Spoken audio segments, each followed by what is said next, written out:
ಬೆಂಗಳೂರು ಒಂದೇ ಅಲ್ಲ, ಬೆಂಗಳೂರು ಸಂಪೂರ್ಣವಾಗಿ ಹಲವಾರು ತಗ್ಗು ಪ್ರದೇಶಗಳು ಜಲಾವೃತ ಆಗಿರತಕ್ಕಂಥದ್ದು ಒಂದು ಭಾಗ. ಹಲವಾರು ಪ್ರದೇಶಗಳು ಕಳೆದ 3-4 ವರ್ಷದಿಂದ ನಿರಂತರವಾಗಿ ಮಳೆಯ ಅನಾಹುತಕ್ಕೆ ಸಿಲುಕಿ ಮನೆ ಬಿಟ್ಟು ಹೋಟ್ಲುಗಳಲ್ಲಿ ವಾಸ ಮಾಡ್ತಕ್ಕಂಥ ಪರಿಸ್ಥಿತಿ ಕಳೆದ 3 ವರ್ಷದಿಂದ ನಡೀತಾ ಇದೆ. ಯಾವ ಮಂತ್ರಿಗಳು ಸಹ ಒಂದು ಸ್ಥಳಕ್ಕೆ ಹೋಗಿದ್ದು ನೋಡಲಿಲ್ಲ.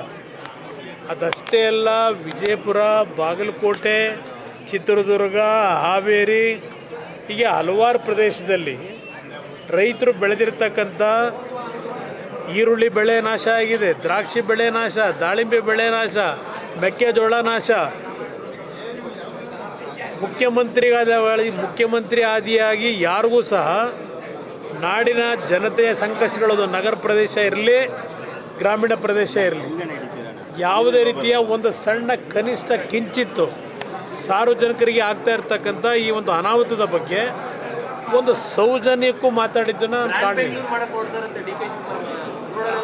ಹಿಂದೆ ಮಾಡಿರೋದು ನೋಡಲಿಲ್ವಾ? ಹಿಂದೆನೂ ಸಹ ಹೇಳಿದ್ರಲ್ವಾ ಸಿಂಗಾಪುರ ಮಾಡ್ತೀವಿ ಅಂತ. ಸಿಂಗಾಪುರ ಮಾಡಿದ್ದು ನೋಡಿಲ್ವ ನಾವು? ಬ್ರ್ಯಾಂಡ್ ಬೆಂಗಳೂರು ಇವರು ಮಾಡ್ತಕ್ಕಂಥದ್ದು ಹೆಸರಿಗಷ್ಟೇ. ಸುತ್ತಮುತ್ತ ಯಾವ್ಯಾವ ಖಾಲಿ ಜಾಗ ಇದೆ ಅಂತಕ್ಕಂಥದ್ದನ್ನು ನೋಡ್ಲಿಕ್ಕೆ ಬ್ರ್ಯಾಂಡ್ ಬೆಂಗಳೂರು ಅಂತ ಹೋಗ್ತಾರೆ ಅಷ್ಟೇ.